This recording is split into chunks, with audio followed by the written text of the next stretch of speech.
వీళ్ళు ఎంతమందికి ఆశీర్వాదం కావాలి అంటే ఇప్పుడు అందరూ చేతులు ఎత్తుతారు.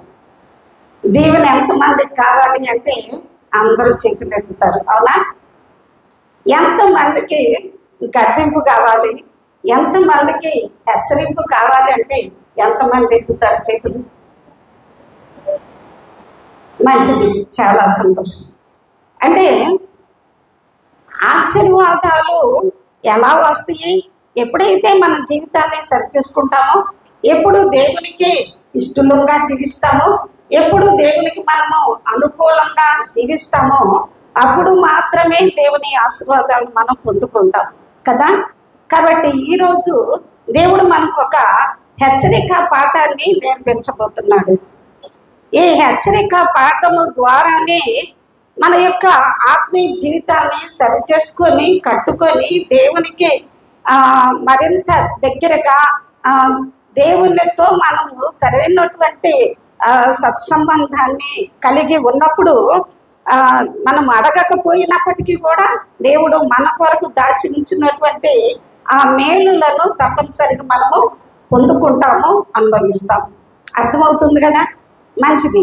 మరి వాక్య ధ్యానంలోనికి వెళ్దాం. ఈరోజు మన యొక్క అంశం ఏంటంటే మారు వేషము కాదు, మారు మనసు ప్రాముఖ్యం. ఒకసారి చెప్తారా? మారు వేషము కాదు, మారు మనసు ప్రాముఖ్యం. ఈ యొక్క అంశంలో నుంచి దేవుడు మనతో ఏం మాట్లాడబోతున్నాడో చూద్దాం. ఒకసారి చూడండి. మొదటి రాజుల గ్రంథము 14వ అధ్యాయము మొదటి 2 వచనాన్ని చదువుకుందాం. ఆ తర్వాత అవసరమైన వచనాలు చదువుకుందాం. ఆ కాలంలో యెరోహాము కుమారుడైన అబియా కాయిలా పడగా యెరోహాము తన భార్యతో ఇట్లా నేను నీవు లేచి యెరోహాము భార్యవని తెలియబడకుండా మారు వేషము వేసుకొని షిలోహునకు పొమ్ము, ఈ జనుల మీద నేను రాజులవుతున్నని నాకు సమాచారం తెలియచెప్పిన ప్రవక్త యొక్క అహియా అక్కడ ఉన్నాడు. చాలండి, చాలు. తర్వాత చదువుకుందాం. ఇక్కడ యెరోహాము కుమారుడైనటువంటి అబియా రోగి అయి కాయిలా పడి మంచం మీద ఉన్నాడు. తన కుమారునికి ఏం కావాలి ఇప్పుడు? ఏం కావాలి ఇప్పుడు? స్వస్థత కావాలి. ఇప్పుడు స్వస్థత కావాలంటే ఎక్కడికి వెళ్ళాలి? దైవ సేవకుని దగ్గరికి వెళ్ళాలి, ప్రార్థన చేయించుకోవాలి, దేవుడు కార్యం చేస్తాడు. మంచిదే. అలాగనే ఇక్కడ యెరోహాము తన యొక్క భార్యతో చెప్తూ ఉన్నాడు, నీవు యెరోహాము భార్యవని తెలియకుండా ఏం చేయాలి? మరి ఒకటి అయినట్లుగా మారు వేషం వేసుకొని దైవజనుడైనటువంటి అహియా దగ్గరికి వెళ్ళు. అహియా దగ్గరికి వెళ్ళు. ఎందుకంటే ఇదిగో ఈ ఇశ్రాయేలీయుల జనం మీద నేను రాజును అవుతానని చెప్పి ఆ దైవజనుడు నాతో చెప్పాడు. ఆ విధంగా నేను రాజునయ్యాను. కాబట్టి ఇప్పుడు ఈ ప్రతికూల పరిస్థితిలో నా కుమారుడు స్వస్థత పొందాలంటే ఆ దైవజనుడి దగ్గరికే వెళ్ళి ఈ బిడ్డ బాగుంటాడో లేదో తెలుసుకుని రా. మంచిదే, వెళ్ళడం మంచిదే. కానీ వెళ్ళేటప్పుడు ఎలా వెళ్ళమంటున్నాడండి? ఎలా వెళ్ళాలంట? మారు వేషం వేసుకుని వెళ్ళాలంట. ఎందుకు? నీవు యెరోహాము భార్యవని తెలియకూడదు. ఎందుకు తెలియకూడదు? యెరోహాము భార్యవని తెలియకుండా ఉండడానికి నువ్వు మారు వేషం వేసుకొని ఆ ప్రవక్త దగ్గరికి వెళ్ళు. ఆ ప్రవక్త దగ్గర విచారించు. దీని గురించి మనం ఒకంత గ్రహించాలి అంటే, అర్థం చేసుకోవాలంటే ఈ యొక్క వృత్తాంతం అసలు అహియా దగ్గరికే ఎందుకు వెళ్ళమన్నా, ఆరు వేషం వేసుకొని ఎందుకు వెళ్ళాలి, అసలు తన యొక్క జీవితం ఏంటి అని మనం ఒకంత ఆలోచన చేసినట్లయితే కనుక, సొలొమోను రాజు ఉన్నాడు తెలుసు కదా. సొలొమోను రాజు యొక్క దాసుడు అన్నమాట ఈ యొక్క యెరోబాము. అయితే ఈ యెరోబాము సొలొమోను దగ్గర నుంచి పారిపోవటం జరిగింది. ఎందుకు పారిపోవలసి వచ్చింది అంటే, సొలొమోను దేవునికి వ్యతిరేకంగా జీవిస్తూ వచ్చాడు. సొలొమోను మొదటగా అంటే ఒక పిన్న వయసులోనే దావీదు యొక్క సింహాసనం మీద రాజయ్యాడు. చక్కగా ఆ దేవుని యొక్క సన్నిధిలో భయభక్తులు కలిగే దేవుని ద్వారానే దేవుని కృపలో జ్ఞానాన్ని పొందుకున్నాడు. ఆ జ్ఞానంతో పరిపాలన చేస్తూ ఉన్నాడు, మంచిది. కానీ తన యొక్క జీవితం రాను రాను ఏమైందంటే, సొలొమోను అనేక మంది స్త్రీలను వివాహం చేసుకొని, ఆ వివాహం చేసుకున్నటువంటి స్త్రీలలో చాలా మంది అన్య స్త్రీలు ఉన్నారు. ఆ అన్య స్త్రీలు ఏం చేశారంటే, ఈ సొలొమోను యొక్క మనస్సును అన్య దేవతల తట్టు త్రిప్పివేశారు. కాబట్టి సొలొమోను దేవుని కొరకు ఒక గొప్ప దేవాలయాన్ని, యెరూషలేము దేవాలయాన్ని కట్టించాడు. ఆ తరువాత అదే చేతులతో అదే మనిషి మళ్ళీ ఏం చేశాడు, తన భార్యల అన్య స్త్రీల తన భార్యల ప్రేరేపణను బట్టి మళ్ళీ ఆ బయలు దేవత బలిపీఠాలను కట్టి వాటి మీద తాను కూడా బలులు అర్పిస్తూ వచ్చాడు. ఇది దేవునికి చాలా ప్రతికూలమైపోయింది. దేవునికి చాలా కోపం వచ్చి అన్నాడు కదా, నేను నా సేవకుడైన దావీదు యొక్క సింహాసనాన్ని స్థిరపరచాలని నీ ద్వారా అనుకున్నాను, కానీ నీవు నాకు ప్రతికూలంగా జీవిస్తూ ఉన్నావు, ప్రతికూలంగా ప్రవర్తిస్తూ ఉన్నావు. కాబట్టి ఇక నీకు ఆ యొక్క రాజ్యం నీకు ఉండకుండా నీ పొరుగు వానికి ఇస్తానని చెప్పాడు. అప్పుడు అర్థమైపోయింది ఈ యొక్క రాజ్యము యెరోబాముకు వెళ్ళిపోయిందని. సొలొమోను అతన్ని చంపజూసినందుకు యెరోబాము ఏం చేస్తాడు, అక్కడ నుంచి పారిపోవడం జరిగింది అనమాట. పారిపోయిన తర్వాత సొలొమోను తర్వాత ఎవరు రాజు అయ్యారు, అతని కుమారుడైనటువంటి రెహబాము రాజు అవటం జరిగింది. ఆ తర్వాత ఇశ్రాయేలు ప్రజలందరూ మరి కొత్త రాజు వచ్చారు కదా, ఈ రాజు పరిపాలన ఎలా ఉంటుందో, సొలొమోను పరిపాలన మేము కొంత బాధలు అనుభవిస్తూ వచ్చాము, భారాన్ని భరిస్తూ వచ్చాము. ఇప్పుడు ఆ భారాన్ని కనుక తేలిక చేస్తే రెహబాముకి సదాకాలం మేము సేవ చేస్తామని చెప్పి అనుకొని తమ యొక్క ఆ మనసులోని మాటను ఒక కుమ్మడిగా వచ్చి తెలియజేశారు. ఆ సమయంలో రెహబాము తన తండ్రి కాలంలో ఉన్న పెద్దలు మంచి సలహా ఇచ్చారు. వాళ్ళు చెప్పిన మాట మంచిది, అలా చేస్తే వీళ్ళు సదాకాలం నీకు దాసులుగా ఉంటారు, సేవకులుగా నీ పరిపాలన బాగుంటుంది అని చెప్తే, ఆ మాటను తీసుకోకుండా తనతో కూడా పెరిగినటువంటి తన తోటి యవనస్తుల సలహాను తీసుకున్నాడు. ఆ విషయాన్ని చెప్పి ఆ యొక్క యవనస్తుల సలహా తీసుకొని ఆ ఇశ్రాయేలు ప్రజలకు కఠినమైనటువంటి ప్రత్యుత్తరాన్ని ఇస్తాడన్నమాట రెహబాము. తద్వారా ఏం జరిగిందంటే, ఆ రాజ్యము రెండుగా చీలిపోవటము జరిగింది. ఆ రాజ్యము రెండుగా చీలిపోయి 10 గోత్రాలు యెరోబాముకే ఇవ్వబడ్డాయి. 2 గోత్రాలు అంటే యూదా గోత్రము, బెన్యామీను గోత్రం మాత్రము రెహబాముకు ఉన్నాయి. ఆ విధంగా ఇశ్రాయేలు రాజ్యము యూదా రాజ్యముకు రెండుగా చీలిపోయినాయి. యూదా రాజ్యం ఏమన్నా యెరూషలేము అని పిలువబడుతూ ఉంది, ఇశ్రాయేలు రాజ్యం ఏమన్నా షోమ్రోనుగా పిలువబడుతూ ఉంది. సరే, ఇక్కడ యెరోబాము రాజు అయ్యాడు. యెరోబాము రాజు అయ్యి 10 గోత్రాలు తనకు వచ్చిన తర్వాత తాను ఆ కుయుక్తిగా ఒక ఆలోచన చేశాడు, దురాలోచన. ఏమిటా దురాలోచన అంటే, ఈ ప్రజలు ఒకవేళ ఏటేటా ఆ 3 పండుగలు జరుగుతాయి కదా యూదులకి, ఆ పండుగ సమయంలో పస్కా పండుగ, మరి పన్నసేలల పండుగ, ఇంకా ఈ పండుగలు జరిగినప్పుడు అక్కడికి వెళ్ళినప్పుడు ఎక్కడ ఇశ్రాయేలీయుల మనస్సు వారి యజమానుడైనటువంటి రెహబాము వైపు తిరుగుతుందని చెప్పి వెంటనే ఒక ఆలోచన చేసి 2 బంగారు దూడలను చేసి, ఒక దూడని బేతేలు నందు, ఒక దూడనేమో దాను నందు ఉంచి విగ్రహారాధనను బలపరిచేశారు. ఇక ఆ ఇశ్రాయేలీయులకు చెప్పాడు, ఇశ్రాయేలీయులారా మీరు కనుక యెరూషలేముకు వెళ్ళాలంటే పండుగలకి అక్కడ బలులు అర్పించాలంటే అది చాలా బహు కష్టమైనటువంటి పని. కాబట్టి అక్కడికి వెళ్ళవలసినంత అవసరం లేదు. ఇదిగో మిమ్మల్ని ఐగుప్తు దేశం నుంచి విడిపించి తీసుకొని వచ్చిన మీ దేవుడు ఇదేనని చెప్పేసి ఆ బంగారు దూడలను పెట్టి అటు ఇటు బేతేలుకి ఇటు దానుకి 2 బంగారు దూడలు పెట్టి వాటిని పూజించినట్లుగా వాళ్ళు ప్రేరేపించి బలపరిచి ఈ విధంగా అనేకమైనటువంటి బలిపీఠాలు కట్టాడు. విగ్రహారాధనని చాలా పెంపు చేస్తూ వచ్చాడు. అంతేకాదు తానే ఆ బలిపీఠం మీద బలులు అర్పించడానికి ధూపం వేయడానికి బలిపీఠం ఎక్కేసాడంట యెరోబాము. ఈ విషయంలో దేవుని కోపం చాలా యెరోబాము మీద రగులుకొని అక్కడికి ఒక యోధ దేశం నుంచి ఒక ప్రవక్తను కూడా పంపించి జరగబోయే విషయం ఏంటో కూడా తెలియజేసి ఇదిగో త్వరలో ఒక రాజు వస్తున్నాడు, యోషి అన్నటువంటి ఒక శిశువు పుడతాడు.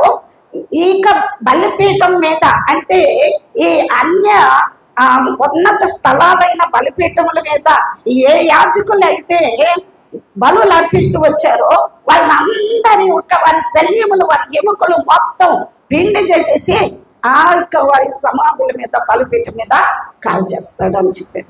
ఇంత భయంకరమైనటువంటి జీవితాన్ని యెహోవాను జీవించాడు. అంతేకాదు అక్కడ యెహోవా ప్రవక్తలు కాదు కానివ్వండి, బయలు దేవత విగ్రహాలు కట్టించి వాటికి సామాన్యమైనటువంటి మనుషుల్ని యాజకులుగా చేసేసాడు. ఇంత భయంకరమైనటువంటి పాపాన్ని తాను జరిగిస్తూ వచ్చినప్పుడు దేవుని మనస్సు అతనికి ఎడమైపోయింది. దేవుని కోపం, దేవుని యొక్క ఉగ్రత యెరోబాము మీదకి వచ్చింది. ఇప్పుడు యెరోబాము భార్య అని చెప్పి తెలిస్తే, యెరోబాము యొక్క భార్య అని తెలిస్తే ఆ ప్రవక్త దగ్గర నుంచి సరైనటువంటి అనుకూలమైనటువంటి స్పందన రాదేమోనని చెప్పి నువ్వు యెరోబాము భార్య అని తెలియకుండా మరొకటి అయినట్లుగా మారు వేషం వేసుకొని ఇల్లు. అర్థమవుతుందా? అంటే మారు వేషముతోటి ఎవరిని మోసం చేయగలమండి? ఎవరిని మోసం చేస్తాం? మనుషులను మోసం చేస్తాం. దేవుని మోసం చేయగలమా? మారు వేషం వేసుకొని అంటే దేవునికి నీ యొక్క సంగతి అంతా కూడా తెలుసు కదా, నీ బ్రతుకు తెలుసు, నీ భక్తి తెలుసు, నీ వేషధారణ తెలుసు, నీ స్థితిగతులు తెలుసు, అన్నీ కూడా తెలుసు దేవునికి. ఆ దేవుని కన్నులకు మరుగైనది ఏది కూడా లేదు. మరణమును పాతాళమును ఆయన ఎదుట ఉన్నవంట. మరణమును పాతాళ లోకము ఆయన కన్నుల ఎదుట ఉన్నవి. మరి నా హృదయములు మరి తేటగా ఆయన చూచును కదండి. కాబట్టి దేవుడు చూస్తున్నాడు అన్నటువంటి భయం కలిగి మనం జీవించాలి. నిజంగా మనలోనే కనుక యథార్థమైన భక్తి ఉందనుకోండి, మనలోనే కనుక నిజమైన విశ్వాసం, నిజమైన విధేయత, నిజమైన ప్రార్థన జీవితం ఉంటే వేషంతో పనేముండే అవసరం అంటారా? నువ్వు వస్తున్నావంటేనే ఇదిగో వారు వస్తూ ఉండగా, వారు నాకు మొరపెడుతూ ఉండగా నేను వారి మనమే ఆలకిస్తానని చెప్పి దేవుడు తెలియజేస్తూ ఉన్నాడు. మనం దేవుని సన్నిధిలో విరిగి నలిగిన హృదయముతో, యథార్థమైనటువంటి హృదయముతో, పశ్చాత్తాపంతో కూడినటువంటి మనస్సుతో దేవుని సన్నిధికి వెళ్ళి ప్రార్థన చేస్తే కనుక యథార్థవంతులకు ఆయన ఏ మేలు చేయక మానడు అంటారు. దేవుని యొక్క సన్నిధిలో మన హృదయం ఎలా ఉన్నదో మనము పరీక్షించుకోవాలి. కొన్నిసార్లు దేవుని సన్నిధికి వస్తాము, కానీ వచ్చి నిజముగా తగిన విధముగా కాకుండా తగని విధముగా కొన్నిసార్లు మనం దైవ సేవకుల దగ్గరికి వస్తూ ఉంటాం కదా. ఎలా వస్తాము కానీ మన లోపల ఒకటి ఉంటుంది, బయటకి ఒకటి ఉంటుంది. లోపలేమన్నా దైవ సేవకుల మీద మంచి అభిప్రాయము, లేకపోతే నిజమైనటువంటి ప్రేమ, నిజమైనటువంటి విధేయత మన హృదయంలో ఉంచుకొని ఆ యొక్క ప్రార్థన అవసరత కోరినప్పుడు దేవుడు నిజంగా మనకు సహాయం చేస్తాడు. కానీ కొన్నిసార్లు ఏం చేస్తాము, మన హృదయము ఒకలా ఉంటుంది, దైవ సేవకుని దగ్గరికి వచ్చి మరొకలాగా, అంటే విధేయత లేకపోయినా విధేయత ఉన్నట్లుగా నటిస్తాం. దైవ సేవకుల దగ్గర వారి మీద మనకు ప్రేమ లేకపోయినా ప్రేమ ఉన్నట్లుగా నటిస్తాము. మరి ఎంతో విధేయత కలిగి ఎంతో తగ్గింపగల వారిలాగా మనం ప్రవర్తిస్తూ ఉంటాము. అవతలికి వెళ్ళి ఏం చేస్తాము? ఇష్టం వచ్చినట్లుగా మాట్లాడతాం, ఇష్టం వచ్చినట్లుగా దైవ సేవకుల మీద మనం ప్రచారం చేస్తూ ఉంటాం. అవునంటారా? అవునంటారా? నిజంగా ప్రేమ మనలో ఉంటే, నిజంగా మనలో విధేయత ఉంటే, మన హృదయము లోపల ఎలా ఉందో బయటికి కూడా అలాగే ఉంటాం. కానీ లోపల ఒకటి బయటికి ఒకటి మనం పెట్టుకుంటున్నామంటే వాళ్ళు ఏమంటారు చెప్పండి? వేషధారులు అంటారు కదా. దేవుని వాక్యం ఏం చదివిస్తుందండి? వేశ్యలకైనా పరలోకం ఉంటుందంట, వేషధారులకు మాత్రము. అందుకే కదా దేవుడు యేసుప్రభు పలుమార్లు ఆ శాస్త్రుల్ని పరిచయుల్ని ఇదే మాటతో సంబోధిస్తూ ఉంటాడు. ఏమనండి? అయ్యో వేషధారులైనా, ఇది ఒక టైటిల్ అన్నమాట వాళ్ళకి. అయ్యో వేషధారులైన శాస్త్రులారా, పరిచయులారా అని ప్రతి వారి యొక్క నిజ స్థితి అంతా కూడా బయట పెడతా ఉంటాడు యేసుప్రభు. మీరు ఇలా ఉన్నారు, మీరు అలా ఉన్నారు, మీరు సున్నం కొట్టిన సమాధుల్లాగా ఉన్నారు. అయ్యో వేషధారులైన పరిచయులారా, శాస్త్రులారా, మీరు ఎలా ఉన్నారంట? సున్నం కొట్టిన సమాధుల్లాగా ఉన్నారు. అంటే సమాధు లోపల ఏముంటుంది? కుళ్ళు, భయంకరమైనటువంటి దుర్వాసన కదా. కానీ బయటికి ఎలా ఉండదు? చాలా అందంగా శృంగారిస్తారు కదా. కొన్నిసార్లు మన యొక్క హృదయము కూడా అలాగే ఉంటది. ఎలా ఉంటది? అగాధములాగా ఉంటది, చీకటితో నింపబడి ఉంటది, వేషముతో నింపబడి ఉంటది, వేషధారణతో నింపబడి ఉంటది. దైవ సేవకుల మీద కానివ్వండి, లేదు తోటి వారి మీదే కానివ్వండి, వ్యతిరేకమైనటువంటి ఆ భావం కలిగి ఉంటాము. కానీ దైవ సేవకుల దగ్గరికి మాత్రము ప్రేమ ఉన్నట్టు నటిస్తూ ఉంటాం, విధేయత ఉన్నట్టు నటిస్తూ ఉంటాం, రకరకాలుగా జీవిస్తూ ఉంటాం కదా. కానీ అది ఎవరు చూస్తున్నారు? ఒకవేళ దైవ సేవకులకి తెలియకపోవచ్చు, కానీ ఎవరికి తెలుసు? దేవునికి తెలుసు కదా. కాబట్టి మన హృదయం ఎలా ఉందో ఈ మధ్యాహ్న కాల సమయంలో మనల్ని మనం పరీక్షించుకోవాలి. అలాంటి వేషధారణ స్వభావము మనలో ఉంటే గనక ఇక మధ్యాహ్నం ఏం చేయాలి? దాన్ని తీసేసుకోవాలి, సరి చేసుకోవాలి. సరి చేసుకుంటే గనక దేవుడు చాలా అద్భుతమైనటువంటి కార్యాన్ని మన పట్ల జరిగిస్తాడనమాట. సరే, ఇక్కడ యెరోబాము భార్య మారు వేషం తీసుకొని వస్తూ ఉన్నది. వస్తూ కూడా ఏం తీసుకెళ్ళాలంట అది కూడా చెప్తూ ఉన్నాడండి యెరోబాము తన భార్యకి. కాబట్టి నీవు 10 రొట్టెలను అప్పములను 1 బుడ్డి తేనెయు చేత పట్టుకొని అతన్ని దర్శించుము, బిడ్డ ఏమవునో అతడు నీకు తెలియ చేయను. ఎలా దైవ సేవకుల దగ్గరికి వచ్చేటప్పుడు ఎవరు కూడా వడ్డీ చేతులతో వెళ్ళరు, ఏదో ఒకటి తీసుకుని వెళ్తారు కదా. ఆ విషయాన్ని మనం చాలా చోట్ల చూస్తాం. సౌలు కూడా గాడిదలు పోయినప్పుడు ఆ గాడిదలు వెతుక్కుంటా వెళ్ళి వేసారిపోయి తిరిగి వెళ్ళిపోతాం. ఇక పద మా తండ్రి మన కోసం విచారిస్తూ ఉంటాడేమో, ఇక దొరకట్లేదు. అప్పటికి 3 రోజుల్లో ఏమైపోయింది, వాళ్ళు వచ్చి వెతకటం మొదలుపెట్టి అప్పుడు వెళ్దామంటే తన దాసుడు ఒక సలహా ఇస్తాడు. ఇక్కడ ఎవరైనా ఒక దీర్ఘదర్శి ఉంటే కనుక ప్రవర్తుంటే అతన్ని కనుక్కుందామంటే, అవునా, అయ్యో నా దగ్గర ఏమి లేదే అంటే, ఇదిగో నా దగ్గర ఇంత బంగారం ఉంది, ఈ బంగారాన్ని అతను చెప్పినందుకు, మనకు దారి చూపించినందుకు, మనకు సమాచారం అందించినందుకు కానుక ఇద్దామని చెప్తాం. ఈ విధంగా చాలా చోట్ల చాలా విషయాలు మనం చూడవచ్చు. అయితే నీ హృదయం సరి లేకుండా, నీ బ్రతుకు సరి లేకుండా ఎన్ని కానుకలు ఇస్తే ఏమిటి, ఎన్ని పలహారాలు లేకపోతే ఎన్ని దేవునికి సమర్పిస్తే మాత్రం అది దేవునికి సంతోషం కలుగజేస్తుందా? అందుకనే కదా మీకా గ్రంథంలో ఉంటుంది 6వ అధ్యాయంలో అనుకుంటాను. అక్కడ ఏమి తీసుకుని వచ్చి నా దేవుని నేను దర్శించును, ఏడాది దూడలన 1000 కొలది పొట్టేళ్ళన విస్తారమైనటువంటి తైలాన్ని తీసుకొని వచ్చి దర్శించునా అంటే అక్కడ ప్రవక్త ద్వారా దేవుడు మాట్లాడుతున్నాడు. మనుషుడా, ఏది ఉత్తమమో అది నీకు తెలియచేయబడి ఉన్నది. ఏం కావాలంట? న్యాయముగా ప్రవర్తించుటయో, నీ దేవుని కనికరమును ప్రేమించుటయో, దీన మనస్సు కలిగి నీ దేవుని ఎదుట ప్రవర్తించుట ఏ కదా దేవుడు అడుగుతున్నాడు. ఏమడుగుతున్నాడండి? కానుకలు ప్రక్కన పెడితే, దేవునికి ఇచ్చే కానుక, దైవ సేవకులకి ఇచ్చే కానుక పక్కన పెడితే ఇవ్వాలి. దానికంటే కూడా ముందు మనలో ఏముండాలంటే విధేయత ఉండాలి, వినయము కలిగి ఉండాలి, తగ్గింపు కలిగి ఉండాలి, కనికరము కలిగిన మనస్సు కలిగి ఉండాలి, దీన మనస్సును ప్రేమించాలి, ఇంకా న్యాయాన్ని ప్రేమించాలి.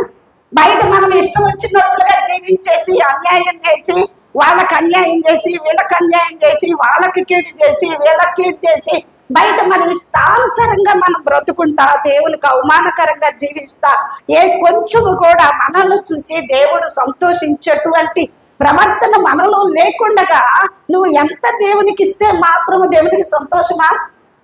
అందుకనే శాస్త్రులు పరిచయులతో ఆ మాట కూడా అంటాడు యేసుప్రభు స్వయంగా, అయ్యో వేషధారులైన శాస్త్రులారా, పరిచయులారా, వీరు పుదీనాలోను, సదోపాలోను, మరి జీలకర్రలో కూడా మీరు ఇస్తున్నారు కదా, వద్దు, మంచిదే, వాటిని మానక వీటిని కూడా చెయ్యాలి. వేటిని చేయాలి? కనికరమును ప్రేమించాలి, దీన మనస్సు కలిగి ఉండాలి, నీతిగా న్యాయంగా యథార్థంగా జీవించాలి. అది ఒక్కటే సరిపోదు. ఒకవేళ నీకు రాబడి ఉంటే, నువ్వు మంచి ఆస్తి ఉంటే, లేకపోతే నువ్వు ఇవ్వగలిగి ఉంటే ఎన్నైనా ఇవ్వచ్చు. నేను నీకు ఇస్తున్నాను కదా, ఇక నువ్వు నన్నేం మాట్లాడొద్దు, ఇక నువ్వు నన్నేం ఖండించొద్దు, నువ్వు నన్నేం గద్దించొద్దు, నేను నీకేం కావాలో అది ఇస్తాను, కానీ నువ్వు నగలకుండా ఊరుకో అన్నట్లుగా గనక దైవ సేవకుల్ని ఆ ప్రక్కన పెట్టేయటము, వాళ్ళ దగ్గర నుంచి ఎలాంటి గద్దింపు, ఎలాంటి దేవుని వాక్యానుసారమైన జీవితాన్ని అడిగి పొందుకోకుండా, జీవితాన్ని సరి చేసుకోకుండా మనం ఎన్ని చేసినా కూడా అంతా కూడా వ్యర్థమండి. అది చెయ్యాలి, ఇది చెయ్యాలి, రెండు చెయ్యాలి. నేను యథార్థంగా ఉంటున్నాను, నేను న్యాయంగా ఉంటున్నాను, నేను పరిశుద్ధంగా ఉంటున్నాను, ఇంకా నేనేం చేయను, అది కూడా కుదరదు. అది చెయ్యాలి, ఇది చెయ్యాలి, రెండు కూడా మన జీవితంలో ఉండాలి. దేవుని సన్నిధికి వచ్చేటప్పుడు దేవుని కనపరచాలి, దేవుని మైంపరచాలి, దేవుని యొక్క ఆ సన్నిధిలో దేవుని చిత్తానుసారంగా మనం జీవించేటువంటి వారంగా ఉండాలి. అయితే ఇక్కడ యెరోబాము ఎందుకు మారు వేషం వేసుకొని వెళ్ళమంటున్నాడంటే, ఇక్కడ యెరోబాము జీవితము సరిగా లేదు, యెరోబాము యొక్క ప్రవర్తన సరిగా లేదు. కాబట్టి అసలుకి తన భార్య అన్నట్లుగా తెలియకూడదు, కాబట్టి ఆమె మరి ఒక్కతే అయినట్లుగా, ఏదో ఆమె కుటుంబంలో సమస్య వచ్చింది, తన కుమారుడికి అనారోగ్యం వచ్చింది, కాబట్టి నా బిడ్డకి ఇది తగ్గుతుందా లేదా, బాగుపడతాడా లేదా అని అడగటానికి వెళ్ళినట్టుగా వెళ్ళు. నా భార్య అని తెలిస్తే మాత్రము బాగోదు. దేవుని దగ్గర కూడా నీ పాపాన్ని దాచుకోకూడదు, దైవ సేవకుల దగ్గర కూడా ఏది కూడా దాయకూడదు. ఎందుకంటే అతిక్రమంలో దాచిపెట్టువాడు వర్ధిల్లడు, కానీ వాటిని ఒప్పుకొని విడిచిపెట్టువాడు కనికరాన్ని పొందుకుంటాడు. హిజ్కియాకి అనారోగ్యం వచ్చిందంటే, మరణకరమైనటువంటి వ్యాధి వచ్చింది. యెషయా ప్రవక్త వచ్చి తెలియజేశాడు, ఇదిగో నువ్వు మరణం అవుతున్నావు, నువ్వు బ్రతకగలిగి ఇక నీ ఇంటి నువ్వు చక్కబెట్టుకోమని చెప్పేశాడు. చెప్పేసి వెళ్ళిపోతా ఉన్నాడు. అక్కడ చెప్పి ఆ గేట్ అంత దూరము వెళ్ళక తొలికే ఏమైపోయింది, ఇక్కడ వెంటనే ఆ మాట చెప్పిన వెంటనే యోధా రాజు అయినటువంటి హిజ్కియా గోడ తట్టు తన ముఖము తిప్పేసుకొని దేవుని సన్నిధిలో కన్నీరు కారుస్తూ ఉన్నాడు, ప్రార్థన చేస్తూ ఉన్నాడు. ప్రభువా, నేను నీ సన్నిధిలో యథార్థంగా ఎలా ప్రవర్తించానో, నీ చిత్తానుసారంగా నీకు అనుకూలంగా నీ సమస్యను ఎలా జరిగించానో ఒక్కసారి నన్ను జ్ఞాపకం చేసుకోమని చెప్పి అడిగాడు. వెంటనే దేవుడు ఏం చేశాడు, ఏ ప్రవక్త ద్వారానైతే మరణ వార్తను పంపించాడో సమాచారం, అదే ప్రవక్త ఆ ఇంటి ఆ యొక్క నెల దాటి ఆ గేటు బయటికి వెళ్ళక ముందే మరలా వెనక్కి పంపించాడు ఆ ప్రవక్తని. ఇదిగో హిజ్కియా నా ఎదుట తగ్గించుకొని కన్నీరు విడుచుట నేను చూశాను, అతనికి ఇంకా 15 సంవత్సరాల ఆయుస్సుని పొడిగిస్తున్నా. అంటే యథార్థమైన హృదయంతో ఉన్నాడు హిజ్కియా, అనుకూలంగా దేవుని కొరకు జీవించాడు హిజ్కియా. కనుకనే అతని ప్రార్థన వెంటనే ఏమైంది, దేవుని సన్నిధికి చేరింది. దేవుడు అద్భుతాన్ని తన జీవితంలో జరిగించాడు. మన యొక్క జీవితం కూడా దేవునికి ఇష్టకరంగా, దేవునికి యోగ్యంగా, దేవునికి మహిమకరంగా, దేవుని చిత్తానుసారంగా ఉంటే కనుక మనం ఏది అడిగినా కూడా మనం దేవుడు ఆలకిస్తాడు, దేవుడు కార్యము చేస్తాడు. అయితే ఇక్కడ యెరోబాముకి ఎలాంటి వార్త వచ్చింది చూద్దామా. 4వ వచనం దేవుడు తెలియజేస్తూ ఉన్నాడు, యెరోబాము భార్యని ఎందుకు వేషం వేసుకొని వెళ్ళమన్నాడంటే ఇక్కడ దేవుడు స్పష్టంగా తన యొక్క జీవితాన్ని, తన బ్రతుకును అక్కడ బయట పెడుతూ ఉన్నాడు. అహీయాకు దేవుడు తెలియజేస్తూ ఉన్నాడు, ఇదిగో యెరోబాము భార్య వస్తుంది, ఆమె మరి యొక్క తగినట్లుగా వేషం వేసుకొని వస్తుంది, కఠినమైన ఆజ్ఞను మీరు ఆమెకే విషయాన్ని తెలియచేయండి. యెరోబాము గురించి ముందే మనం అదంతా కూడా చెప్పుకున్నాం కదా. ఆ విధంగా దేవుడు ఏం చేశాడంటే తన కుమారుడికి స్వస్థత ఏ మాత్రం కూడా రాలేదు. ఇంకా కిందకి వెళ్తే మనకు కనిపిస్తూ ఉంటుంది. తన కుమారుడు స్వస్థత పొందుకోవటం కాదు, కానీ ఆమె ఆ ప్రవక్త దగ్గర నుంచి బయలుదేరి తన యొక్క ఊరిలో, తన పట్టణంలో ఆమె కాలు పెట్టిన వెంటనే తన కుమారుడు చనిపోతాడు. ఆ కుమారుడు చనిపోయి సమాధికి తీసుకొని వెళ్ళబడతాడు. అయితే ఇంకొక మాట ఏంటంటే ఆ ఒక్కడు మాత్రమే, అంటే యెరోబాము వంశంలో ఈ ఒక్కడు, తన కుమారుడు ఒక్కడే వస్తాడు సమాధికి. ఇక ఆ తర్వాత యెరోబాము వంశము మొత్తము కూడా ఎవడు కూడా సమాధికి రాడు. కానీ పట్టణము లోపల చచ్చిపోయిన వారిని కుక్కలు తినేస్తాయి అంట మాంసాన్ని, పట్టణము బయట చచ్చిన వారిని ఆకాశ పక్షులు తినేస్తాయి అంట. మనం చేసిన పాపం కొన్నిసార్లు మన యొక్క పిల్లల ఒడిలో కూడా పడతాయండి. మనం చేసిన భక్తి, నీతి మంతుని పిల్లలు తన తదనంతరము ధన్యులవుతారంట. అంటే మనం చేసే భక్తి మన పిల్లలకు అది ఆశీర్వాదముగా దాచిపెట్టబడతా ఉంటది. అలాగనే మనం చేసేటువంటి పాపము కూడా మన పిల్లల ఒడిలో వేయబడతా ఉంటది. ఈ ఒక్కడే నీతిమంతుడుగా నాకు కనిపించాడు కాబట్టి ఒక్కడే సమాధికి వస్తాడు. ఆ కుమారుడు, యెరోబాము కుమారుడు స్వస్థత పొందుకోలేదు, ఆరోగ్యం పొందుకోలేదు, బాగుపడలేదు, అతడు మళ్ళీ తిరిగి బ్రతకలేదు, కానీ అతడు చనిపోవడం జరిగింది. మరి కొన్నిసార్లు మన ప్రార్థనలకు జవాబు రావట్లేదు, ప్రార్థన జవాబు రావట్లేదు అని చెప్పి మనము ఎంత మాత్రము కూడా దేవుని మీద ఆయాసపడవలసిన పని లేదు, దేవుని మీద కోప్పడవలసిన పని లేదు. దేవుడేం చేశాడే, ఎంత ప్రార్థన చేస్తున్నాను, ఎంత నమ్మకంగా మందిరానికి వెళ్తున్నాను, ఎంత నమ్మకంగా దేవునికి నేను కానుకలు ఇస్తున్నాను, అయినా దేవుడు ఏడున్నాడో, వాళ్ళకి చేస్తున్నాడు, వీళ్ళకి చేస్తున్నాడు, అందరికి చేస్తున్నాడు, కాబట్టి నాకు మాత్రము ఏం జరగట్లేదు అంటే దేవుడు పక్షపాత అండి. ఒకరికి చేసి ఒకరికి చేయకుండా ఉండడానికి దేవుడు ఏమైనా పక్షపాత కాదు. మన జీవితం ఎలా ఉందో మనల్ని మనం పరీక్షించుకోవాలి. రక్షింప నేరకుండాన్నట్లు ఆయన హస్తం కురచగా లేదు, విననేరకుండాన్నట్లు ఆయన చెవులు మందముగా లేవు, కానీ మీ పాపములు మీకును మీ దేవునికి అడ్డుగా వచ్చి ఉన్నాయంట. ఎందుకని? అందుకే దేవుడు వింటలేదు, అందుకే కార్యాలు జరగటం లేదు మన యొక్క కుటుంబంలో, మన జీవితాల్లో. ఎందుకు మన ప్రార్థనకు జవాబు రావట్లేదు అంటే, ఎందుకు మన యొక్క జీవితాలు ఎక్కడ వేసిన పొంగలు అక్కడే ఉంటుంది, ఎందుకు ఆశీర్వాదం పొందుకోలేకపోతున్నాం, ఎందుకు దేవుని కార్యాలు చూడలేకపోతున్నాం అంటే మన జీవితంలోనే ఎక్కడో దేవునికి వ్యతిరేకమైనటువంటి కార్యాలు ఉన్నాయి. కాబట్టి దాన్ని మనం సరి చేసుకోవాలి. హిజ్కియా సరి చేసుకున్నాడు. హిజ్కియా తన ధైర్యంగా చెప్పుకోగలుగుతున్నాడు, నేను యథార్థంగా ఎలా జీవించానో నీకు తెలుసు ప్రభా, నీకు అనుకూలంగా సమస్తం నేను ఎలా ప్రవర్తించానో నీకు తెలుసు అని ధైర్యంగా మాట్లాడుతున్నాడు కదా. అందుకనే యోహాను పత్రికలో కూడా ఉంటది, మన హృదయము మన మీద దోషారోపణ చెయ్యని ఎడల మనము దేవుని ఎదుట ధైర్యము గలవారం అవుతాము కదా. అవును కదా. ఇక్కడ నువ్వు ఆ తప్పు చేస్తున్నావు, ఈ తప్పు చేస్తున్నావు అని యెరోబాముకి ఎవరు చెప్పలేదు, కానీ తన హృదయంలో తెలుసు తను చేస్తున్న తిరుగుబాటు. దేవునికి తనకి ఎంత మధ్యలో శత్రుత్వం వచ్చిందో, విరోధం వచ్చిందో ఆ యెరోబాముకి తెలుసు. కాబట్టే వేషధారంతో వెళ్ళమంటున్నాడు. మౌన వేషం వేసుకొని వెళ్ళు, ఒకవేళ నువ్వు నా భార్య అని తెలిస్తే అక్కడి నుంచి మంచి సమాచారం రాదు. చూసారా? కానీ దేవుడు చూస్తున్నాడండి. అక్కడ కార్యం పొందుకున్నాడు యెరోబాము, పొందుకోలేదు. హిజ్కియా పొందుకున్నాడు కదా. కాబట్టి దేవుని సన్నిధిలో మనల్ని మనము ఎక్కడైనా తప్పిపోతున్నట్లయితే మనం సరి చేసుకుందాం, దేవుని సన్నిధిలో ప్రార్థన చేద్దాం, దేవుని యొక్క కార్యాలను పొందుకుందాం. మరొక వ్యక్తిని కూడా మనం చూద్దాం. చూడండి, మొదటి రాజుల గ్రంథమే 22వ అధ్యాయము 30వ వచనం చూద్దాం.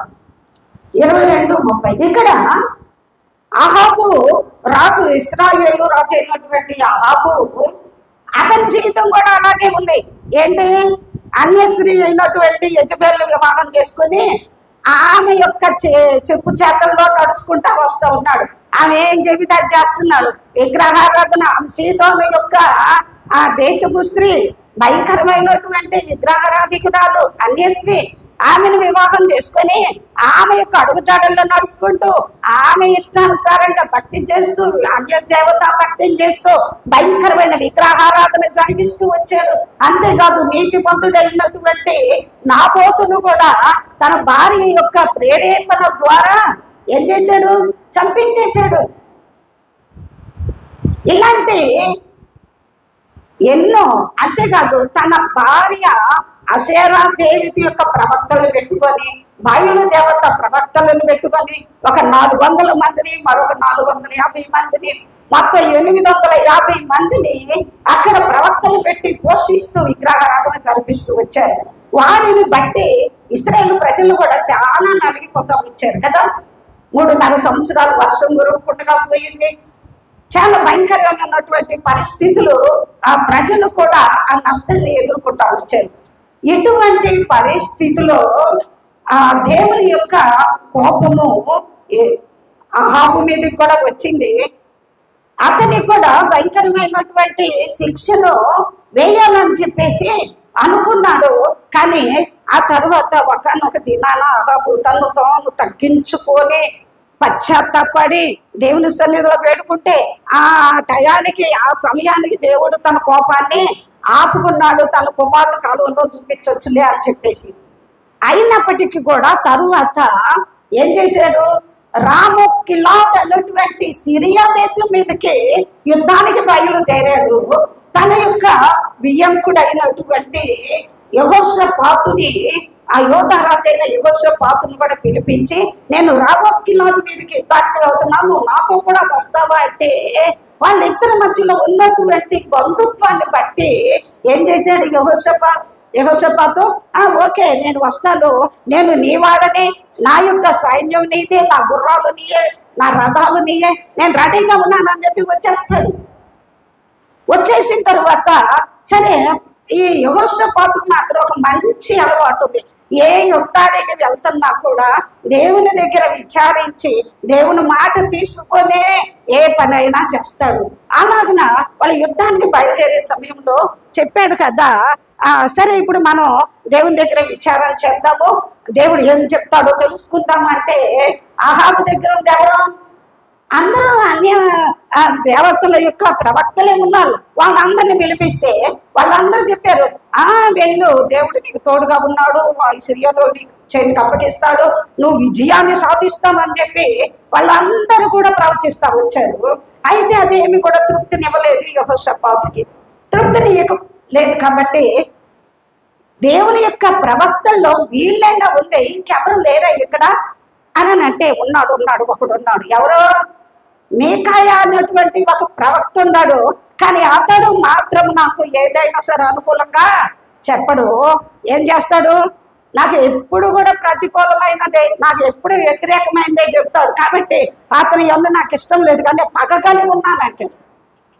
ఏం కలిగి ఉన్నాడంట, అతని యందు నేను మంచి చెబితే ఎవరైనా పగొస్తులే కదండి. దేవుని వాక్యమే మాట సెలవిస్తూ ఉంటది కదా, నిజమైన స్నేహితుడు విడువక ప్రేమిస్తాడు, పగవాడు లెక్కలేనన్ని ముద్దులు పెడతా ఉంటాడంట. నువ్వు బాగానే ఉండవు, నువ్వు చేసేదంతా కరెక్టే, నువ్వు అంతా మంచి, అసలు నీ అంతటోళ్ళు ఎవరు లేరని చెప్పి వాళ్ళ తప్పుని చెప్పి సరి చెయ్యరు. కానీ ఏం చేస్తారు, వాళ్ళ దగ్గర నుంచి బాగా లాభం పొందుకుంటారు. వాళ్ళకి కావాల్సినవి అన్నీ కూడా అందుతూ ఉంటాయి, దొరుకుతూ ఉంటాయి. వాడు ఏమైపోతే ఏం తర్వాత వాళ్ళ జీవితం బాగుపడితే బాగుపడకపోతే నరకానికి పోతే ఏమైపోతే అన్నట్లుగా వాళ్ళ పని జరుపుకుంటా ఏం చేస్తూ ఉంటారు, మునగ చెట్టు ఎక్కిచ్చేసినట్లుగా నువ్వు అంత బాగున్నావు, అసలు నీళ్ళు ఏ లోపం లేదు, నీ అంత మంచి లేనే లేడు అని చెప్పుకుంటా వస్తారు.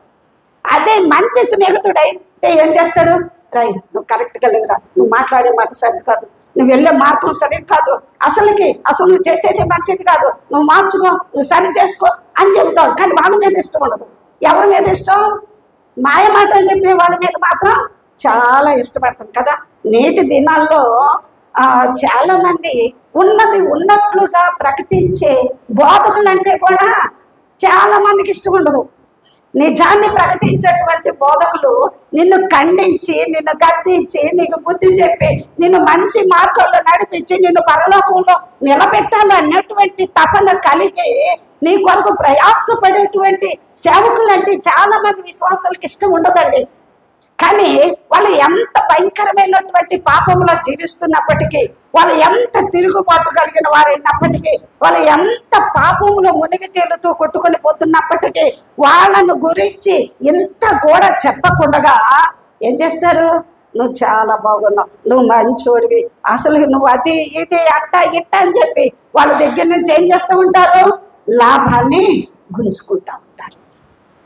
అలాంటి బోధకుల ఇష్టము. అందుకే కదా తిమోతి రాసిన పత్రికలో ఉంటది కదా, తమకు అనుకూలమైనటువంటి బోధకులను తమకు వరకు పోగు చేసుకుంటూ ఉంటారంట. ఏంటండి, వాళ్ళ పాపాన్ని ఎత్తి చూపించకుండా, వాళ్ళ తప్పులు సరి చేయకుండా, ఏమి చెప్పకుండా వాళ్ళని పొగిడే సేవకులని కావాలని ఇంటికి పిలిపించుకొని ఏం చేస్తూ ఉంటారు, వాళ్ళకి ఎంతెంతో ఇస్తూ ఉంటారు, ఏవేవో చేస్తూ ఉంటారు. కానీ వాళ్ళ ఆత్మ ఎక్కడికి వెళ్తుంది, చివరికి నిత్య నరకానికి వెళ్తా ఉంది. నీ దగ్గర నుంచి ఏమీ ఆశించకుండా ఈ ఆత్మను నేను దేవుని దగ్గర నిలబెట్టాలి, దేవుడు నాకు అప్పగించిన ఈ పరిచర్య కర్ర కట్టి కొయ్య కాలు వలె కాలి బూడిదైపోకుండా వెండి బంగారు వెలగల రాళ్ల వలె దేవుని ఎదుట నిలబడితే చాలు, నేను పస్తులు పండుకున్నా పర్వాలేదు, నేను ఎలా ఉన్న అవసరం తీర్చబడిన పర్వాలేదు, ఏది ఏమైనా పర్వాలేదు, నేను ఖండించడం, గద్దించడం, బుద్ధి చెప్పడం నా బాధ్యత అని చెప్పి ఏ సేవకుడైతే ఉన్నది ఉన్నట్లుగా దేవుని సువార్తను ప్రకటిస్తారో అటువంటి సేవకుడే నిజమైన. ఈ యొక్క అహాబు కూడా ఏం చేస్తున్నాడు, ఆ మీకాయ నా గురించి ఏది కూడా మంచి చెప్పడు, కాబట్టి అతనంటే నాకు పగ. ఆమోసు గ్రంథంలో కావాలి ఒక మాట ఉంటది, గుమ్మములో నిలిచి బుద్ధి చెప్పు వారి మీద ప్రజలు పగబడతారంట. ఏం చేస్తారని, గుమ్మములో నిలిచి బుద్ధి చెప్పే వారి మీద ప్రజలు పగబట్టి వాళ్ళని చంపాలని చెప్పి చూస్తూ ఉంటారు. కాబట్టి ఇది చెడు కాలం కనుక బుద్ధిమంతుడు ఏం చేయాలి, ఊరకుండాలి. కాబట్టి మన జీవితం ఎలా ఉంది, ఎలాంటి బోధకు మనం ఆకర్షితులం అవుతున్నాం. సరే, ఇక్కడ అహాబు దేవుని నోటి మాటగా మీకా ద్వారా ఒక ప్రవచనం చెప్తాడు.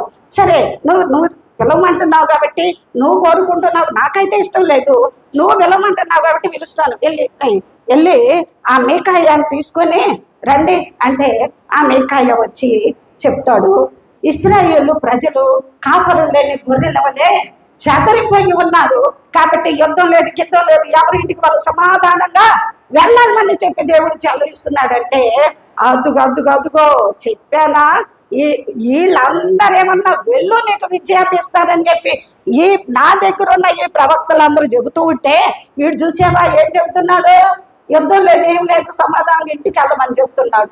కాబట్టి ఈయన తీసుకెళ్ళి ఎక్కడేయాలి, చెరసాల్లో వేసేసి ఇతనికి కొద్దిపాటి క్లేపానాలు ఇచ్చి పెట్టండి, పదా వెళ్దామని చెప్పి యెహోషాపాతును తీసుకుని యుద్ధానికి బయలుదేరుతా ఉంటే ఒక మాట సెలవిస్తాడు మీకాయ, ఇదిగో రాజా, నీవే కనుక క్షేమంగా తిరిగి మళ్ళీ నీ రాజ్యానికి పట్టణానికి తిరిగి వస్తే దేవుడు నా ద్వారా మాట్లాడనే లేదన్న విషయాలు నువ్వు తెలుసుకో అని చెప్పేశాడు. ఇక ఆ మాట కూడా పట్టించుకోకుండా వెళ్ళిపోయారు. వెళ్ళిపోతూ చెప్తూ ఉన్నాడు అన్నమాట. ఇక్కడ యెహోషాపాతు ఏమని, అహాబు అంటున్నాడు యెహోషాపాతు అంటే, ఇదిగో ఇశ్రాయేలు యూదా రాజా, నీ బట్టలు నువ్వే వేసుకో, నీ రాజవస్త్రాలు ధరించుకో, నే మాత్రం రాజవస్త్రాలు ధరించుకోకుండా నేను మారు వేషంతో యుద్ధానికి వెళ్తా, ఎందుకంటే ఏమో అక్కడ ఆవి తన మనసులో మాట ఏం చెప్పాల, తన మనసులో అనుకుంటున్నాడు అనమాట. ఎందుకంటే తను మారు వేషంతో వెళ్తే తన ప్రాణం కాపాడబడిద్ది అనుకున్నాడు, తను చావు నుండి మరణం నుండి తప్పించబడతాను అనుకున్నాడు. అనుకొని ఏం చేశాడు, ఈ యెహోషాపాతు ఏమైపోయినా పర్వాలా, ఒకవేళ ఎక్కడే ఇశ్రాయేలు రాజు అనుకొని చంపేస్తే చస్తే వాడే చేస్తాడు, నేను బతికి బయట పడదాం అనుకున్నాడు.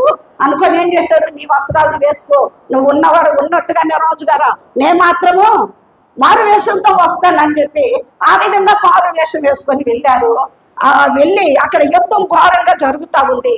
ఆ సిరియా రాజు మాత్రం తన రథాధిపతులకు ఒక మాట చెప్పాడు, ఏమని, మీరు ఇశ్రాయేలు రాజుతో మాత్రమే యుద్ధం చేయండి, ఇక ఎవరితో అవసరం, సైన్యంతో నీకు పని లేదు, వేరే వాళ్ళతో నీకేం పని లేదు, కానీ ఒక్క ఇశ్రాయేలు రాజుతో మాత్రమే మీరు యుద్ధం చేయండి, అదే మీ గురి పెట్టుకుని వెళ్ళండి అని చెప్పారు. ఆ విధంగా వాళ్ళు యుద్ధానికి వెళ్ళిన తర్వాత తెలియకుండా కానీ గురి చూడకుండా ఒకడు విల్లు తీసి వేసేసరికి ఆ విల్లు ఎక్కడికి వెళ్ళి తగిలిందంట, అతని కవచపు ఆ సందులో గుచ్చుకుపోయి అక్కడికక్కడే ఎగిరి అక్కడ పడి చనిపోయాడంట. అతని రక్తము ఆ రథంలో మొడుగు కట్టేసిందంట. సాయంత్రకాల సమయానికల్లా అతడు చనిపోవడం, శవాన్ని తీసుకొని రావడం ఇక ఆ షోమ్రోన్ పట్టణానికి జరిగింది. చూసారా, అతని జీవితం సరిలేదు, అతని బ్రతుకు సరిలేదు. కానీ దేవుని నోటి కొన్నిసార్లు దేవుడు సేవకుల ద్వారా మనకి నువ్వు ఏ ప్రయాణం చేసినా ఒకటి గుర్తుపెట్టుకో, నువ్వు ఏ పని మొదలు పెట్టినా అది నీ సొంత ఆలోచనతో నీ సొంత ప్రయత్నాలతో ఏది కూడా చేయకుండా దైవ సేవకుల దగ్గరికి వచ్చి నీ పనిని ప్రారంభించడానికి ముందు చెప్పి ప్రార్థన చేయించుకోవటం, లేదు ఎక్కడికన్నా ప్రయాణం చేయాలి అంటే అక్కడ ప్రార్థన చేయించుకుని సేవకుల ద్వారా ప్రయాణం చేయటం అది ఎంతో మనకు విజయాన్ని క్షేమాన్ని ఇస్తూ ఉంటుంది అన్నమాట. అయితే ఇక్కడ తన జీవితం బాగోదా, తన బ్రతుకు బాగోదా, ఏమీ లేదు. కానీ ఏం చేశాడు, యుద్ధానికి ఉత్తన్నా కూడా వెళ్ళాడు, తన ప్రాణం మీదకి తెచ్చుకున్నాడు. అయితే తన ప్రాణాన్ని మారు వేషంతో కాపాడుకోవాలనుకున్నాడు, కానీ మారు వేషము కాదు, ఏం కావాలి, మారు మనసు కావాలి. మన తప్పుల్ని మన పాపాన్ని దేవుని సన్నిధిలో ఒప్పుకుంటే అది ఏ అవసరమైన, కొన్నిసార్లు మనకి పొలం విషయంలోనో ఇంటి స్థలాల విషయంలోనో లేకపోతే ఇళ్ళ విషయంలోనో లేకపోతే ఏదో ఒక మనకు వివాదం ఉంటుంది, లేకుండా ఉంటాయండి. ప్రతి ఒక్కరికి ఏదో ఒక సమస్య ఉంటుంది. ఆ సమస్యని ఎక్కడికి తీసుకొని వెళ్ళాలి, మన బలంతో మన శక్తితో మన జ్ఞానంతో మన ఉపాయంతో దాన్ని మనం జయించలేము. దైవ సేవకుల సలహాలు తీసుకొని దైవ సేవకుల ప్రార్థన తీసుకొని అలాగనే నీవు దేవుని సన్నిధిలో ప్రార్థన చేసుకొని ఆయనే నీకు నీ యొక్క ప్రయత్నాలకి మధ్యలో దేవుడు ఉండి కార్యం జరిగించాలని దేవుని సన్నిధిలో మొరపెట్టుకుంటూ అదే సమయంలో మన జీవితాన్ని కూడా ఒకంత ఆలోచన చేసుకుంటూ దేవుని సన్నిధిలో పశ్చాత్తాపడి దేవునికి మనకి మధ్యలో ఎటువంటి విరోధ భావము ఆటంకాలు అభ్యంతరాలు లేకుండా వాటిని మనం తొలగించుకున్నప్పుడు దేవుడు మన పట్ల అద్భుతంగా కార్యం చేస్తాడు. మొదటి సమూయేలు గ్రంథం 28వ అధ్యాయం 7-8 వచ్చిన చదవండి. కాబట్టి సౌలు మారు వేషము ధరించి వేరు బట్టలు తొడుగుకొని ఇతరు మనుషులను వెంట పెట్టుకొని పోయి రాత్రి వేళ ఆ స్త్రీ వద్దకు వచ్చి కన్న పిశాచం ద్వారా నాకు శకునము చెప్పి నాతో మాట్లాడుటకై నేను నీతో చెప్పు వాడిని పిలిపించు రప్పించు. ఇక్కడ సౌలు కూడా మారు వేషం వేసుకుంటూ ఉన్నాడు. ఒకప్పుడు తాను రాజు అయిన తరువాత తన యొక్క దేశంలో ఈ యొక్క కన్న పిశాసి గలవారే కానీ సోది చెప్పేవారే కానీ శకునం చూసేవారే కానీ ఎవ్వరు కూడా ఉండటానికి వీలు లేదని చెప్పేసి ఏం చేశాడు, అందరినీ కూడా తోలిపడేశాడు. తన రాజ్యంలో సోది చెప్పేవాళ్ళు కానీ కన్న పిశాసి గలవాళ్ళు ఎవ్వరూ లేకుండా అందరినీ కూడా తోలేశాడు. చాలా మంచిగా తన రాజ్యాన్ని పెట్టుకున్నాడు. కానీ సౌలు రాజు అయినప్పుడు మొదట్లో పాత్ర వల్ల బాగా ఉన్నాడు. ఆ తర్వాత రాను రాను తాను కూడా దేవునికి వ్యతిరేకంగా జీవించాడు. అమాలేకీయుల మీదకి వెళ్ళి అమాలేకీయులు మొత్తాన్ని తుడిచేసేయమని చెప్తే ఏం చేశాడు, అమాలేకీయుల మీద యుద్ధానికి వెళ్ళి మంచి మంచి వాటిని క్రొవ్విన వాటిని బలిసిన వాటిని అగగు అనే రాజును కూడా చంపకుండా తీసుకుని ప్రక్కన పెట్టేశారు. అప్పుడు దేవుని కోపము సౌలు మీద వచ్చేసింది. అసలు సౌలు ఇశ్రాయేలు మీద రాజుగా చేసినందుకు నేను పశ్చాత్తాపడుతున్నానంటే అసలు ఎందుకు చేశాను ఇతను రాజుని? నాకు అనుకూలమైంది చేస్తాడు అనుకుంటే ప్రతికూలు. మనం కూడా ఇంతేనండి. దేవుడు మనల్ని ఏదో మన మంచిని బట్టో, మనం ఏదో గొప్పవారమనో, గొప్ప వంశం గలవారమనో, లేకపోతే ఏదో మంచి చూసి మనల్ని రక్షించాల. మనము ఎక్కడ అప్పుడు అంటాడు రాజుగా చేస్తుంటే సౌల్ని, అసలు నేను ఏ మాత్రపు వాడిని, ఇశ్రాయేలు వంశములో నా గోత్రము చిట్ట చివరి గోత్రం కదా, నేను బెన్యామీను ఇల్లు కదా, అసలు నాకు ఇట్లా రాజ్యంకు వర్తిస్తుంది అని చెప్పి ఎంత తగ్గించుకుంటారు. అలాంటి వాడిని తీసుకొని గాడిదలను కాసుకునే గాడిదల్ని ఎత్తుకడానికి వెళ్ళినటువంటి సౌలుని ఇశ్రాయేలు ప్రజల మీద మొట్టమొదటి రాజుగా చేస్తే దేవునికి అనుకూలంగా దేవునికి విధేయుడుగా ఉండటం విడిచిపెట్టేసి ఇక రాను రాను ఏం చేశాడంటే గర్వం పెరిగిపోయింది, అసూయ పెరిగిపోయింది, అతిశయం పెరిగిపోయింది. ఆ ఏ స్థానంలో నుండి, ఏ స్థితిలో నుండి, ఏ గోత్రంలో నుండి దేవుడు లేవనెత్తి ఆ ఉన్నత స్థానాన్ని దేవుడు ఇచ్చాడు, అదంతా మర్చిపోయి దేవుడు చెప్పేది ఒకటైతే తను చేసేది ఇంకొకటి. మనం కూడా ఇంతే చేస్తాం. దేవుడు తన ఉచితమైన కృప చేత మనకు రక్షణ ఇచ్చి మనల్ని ఎన్నో అనారోగ్య పరిస్థితుల్లో నుంచి, ఎంతో భయంకరమైన మరణ పడక మీద నుంచి మనల్ని విడిపించి రక్షించి కృప చేత రక్షించి మన కుటుంబంలో మన జీవితంలో నెమ్మది సమాధానం ఇస్తే ఆ మొదట్లో చాలా మంచిగానే ఉంటాం. కానీ రాను రాను రాను రాను ఏమైపోయితే మన జీవితం కూడా దేవునికి వ్యతిరేకంగా తయారైపోతూ ఉంటుంది. దేవుడు చెప్పేది ఒకటైతే మనం చేసేది ఒకటి. దేవునికి ఇష్టం లేకపోతే అన్నీ చేసుకుంటూ పోతూ ఉంటాం. అమాలేకి వెళ్ళి చంపమని దేవుడు చెబితే సౌలుకి ఏం చేశాడు? చంపకుండా కొంత చంపేశాడు, కొంత తెచ్చిపెట్టుకున్నాడు. అలాగే మనలో కూడా అమాలేకైనటువంటి అనేకమైనటువంటి పాపాలు మనలో ఏలుబడి చేస్తూ ఉంటాయి.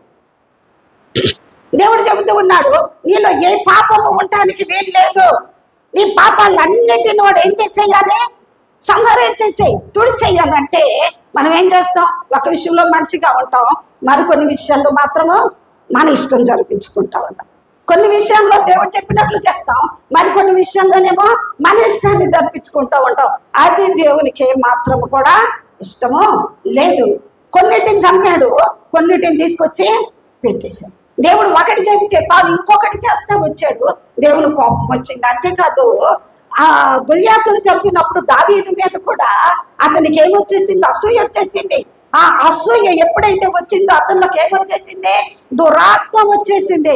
ఆ దురాత్మ పీడితుడై ఏం చేశాడు? దేవుడు అభిషేకించిన దావీదును చంపడానికి దాదాపుగా ఒక కొన్ని సంవత్సరాలు వెంటాడుతూ వచ్చాడు.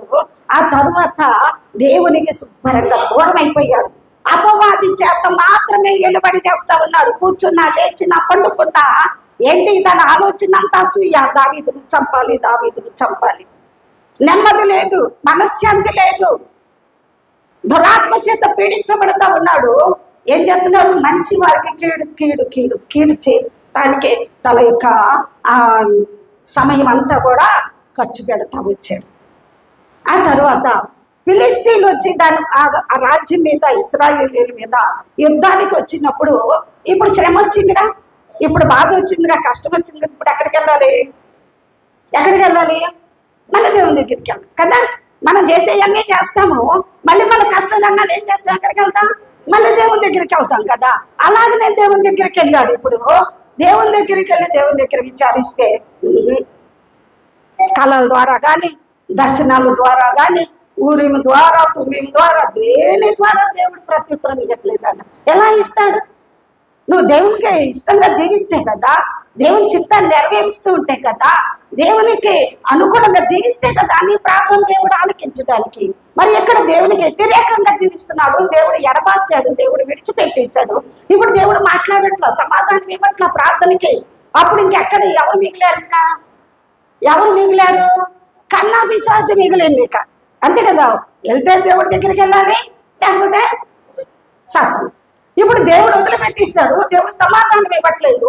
ఇప్పుడు మిగిలింది ఎవరంటే కన్న పిశాచి. అందుకని తన సేవకులకి చెప్పాడు, నా కోసం మీరు ఒక కన్న పిశాచి గల స్త్రీని వెతకండి. ఎందుకు వెతకాలి? ఆ దేశంలో లేదు కదా. ఇశ్రాయేల్ దేశంలో కన్నపిశాసి కలవాది మొత్తాన్ని కూడా సాతాను సంబంధించిన వాళ్ళందరూ తోలేశారు కదా. ఇప్పుడు ఎక్కడికో వెళ్ళి వెతుక్కోవాల్సి వచ్చింది. ఎందోరులో ఒక స్త్రీ ఉంది కన్నపిశాసి అంటే, సరే ఆమె తీసుకునిరా. ఆమె తీసుకొని వస్తే ఇప్పుడు తోలేసింది ఎవరు? సౌలే కదా.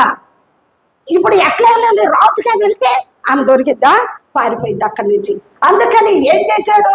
మారువేషం వేసేసుకున్నాడు. రాజుగా వెళితే ఆమె దగ్గర నుంచి ఆమె పారిపోయింది అని చెప్పి ఇప్పుడు మారువేషం వేసుకొని సామాన్యమైన మనుషులే అడుగుతున్నాడు. నేను చెప్పేవాడిని నువ్వు రప్పిస్తావు అంటే, అయ్యో నన్ను అంత పని చేయొద్దయ్యా. సౌలుతోనే మాట్లాడుతుంది. సౌలు రాజు చేసిన సంగతి నీకు తెలుసు కదా. ఈ ఊర్లో ఈ దేశంలో కన్నపిశాసి గలవాడు మొత్తాన్ని తోలేశారు కదా. ఇప్పుడు ఎందుకు నువ్వు లేనిపోయింది నా ప్రాణానికి ఉరి కొట్టడానికి నన్ను ఎందుకు ఇందులోకి లాగుతున్నావంటే ఏమంటున్నాడు అక్కడ? యెహోవా జీవము తోడు, నీ ప్రాణానికి ఏమి కూడా జరగదని ప్రమాణం చేస్తున్నాడండి. ఇలాంటి వాటికి కూడా దేవుని నామాన్ని వాడుకుంటాం. యెహోవా నామమును వ్యర్థముగా ఉచ్చరించకూడదు. యెహోవా నామమును వ్యర్థముగా ఉచ్చరించు వానిని యెహోవా నిర్దోషిగా ఏమాత్రం వాడిని ఎంచడంట. ఏం చేస్తున్నాడు? తాను చేసేదే తప్పు పని, తాను చేసేదే దేవునికి వ్యతిరేకమైన పని. ఇప్పుడు వెళ్ళేమంటున్నాడు?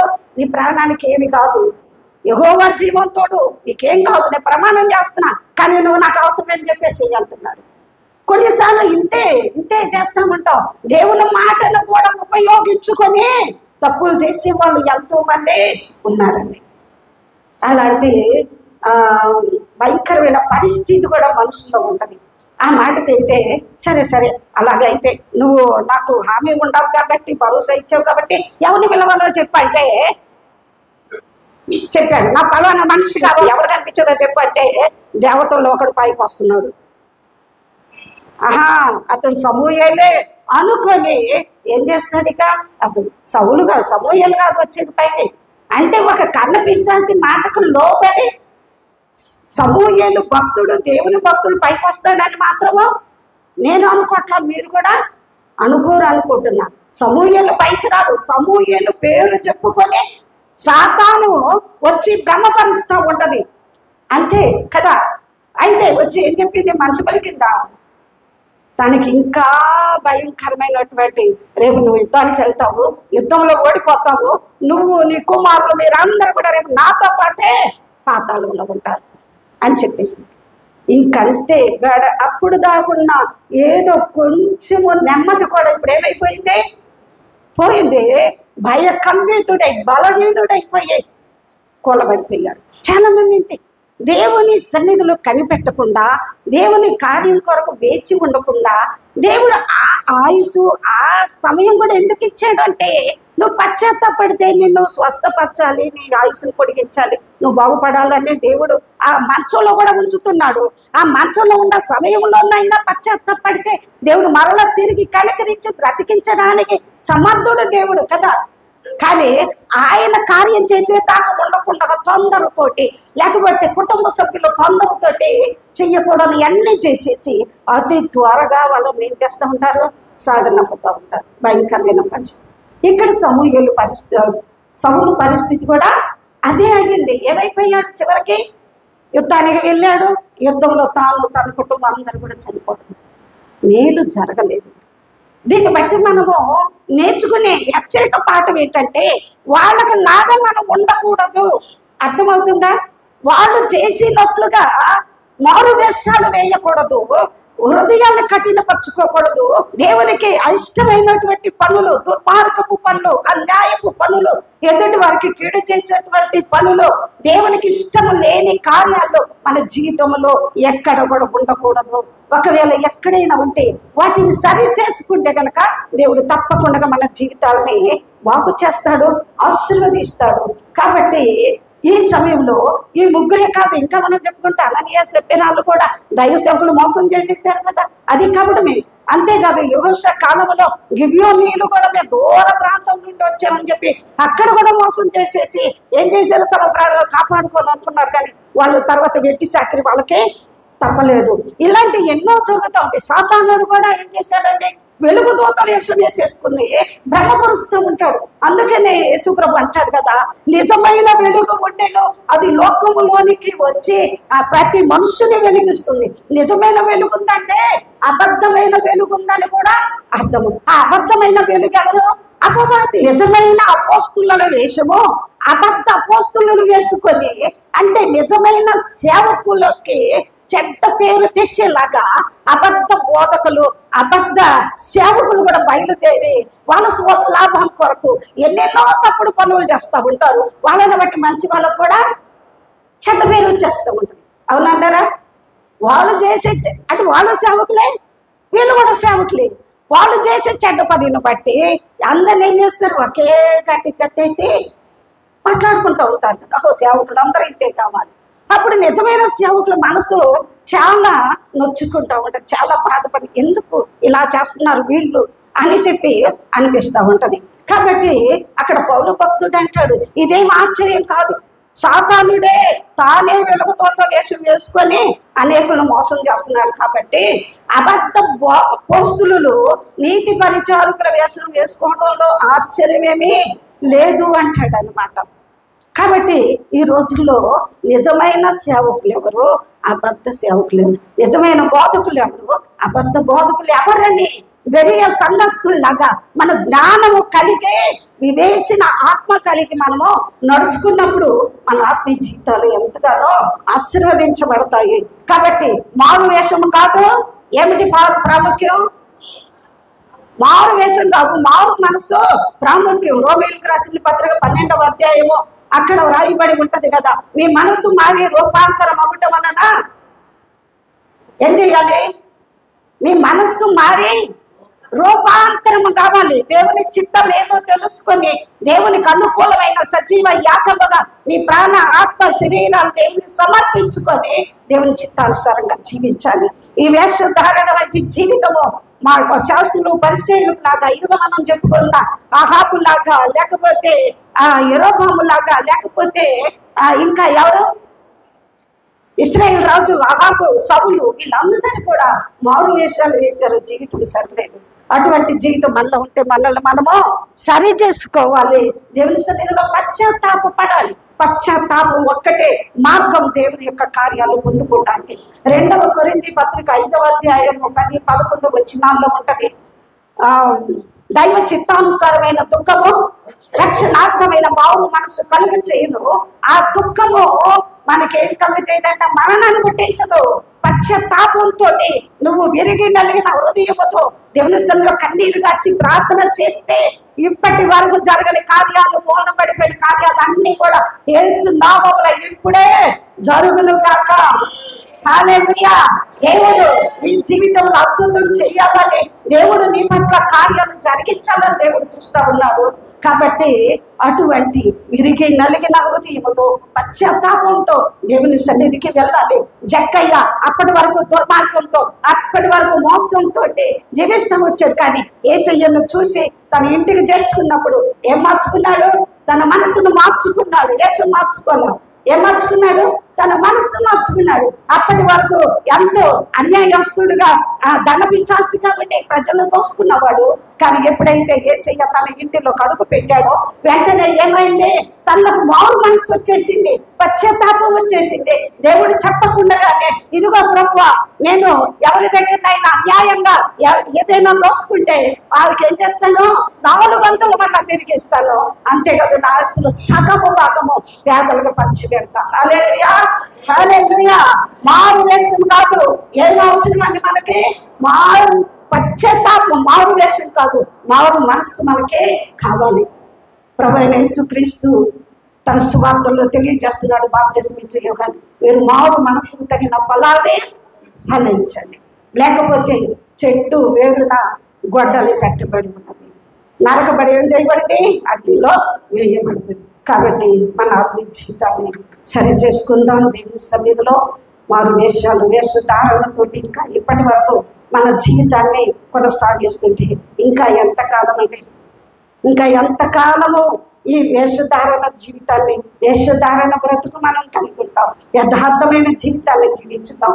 నిర్దోషంగా దేవుని సన్నిధిలో యథార్థంగా దేవుని సందులో మన పాపాలు ఒప్పుకుందాం, పశ్చాత్తాపడదాం, కన్నీటితో దేవుని సందులో వేడుకుందాం.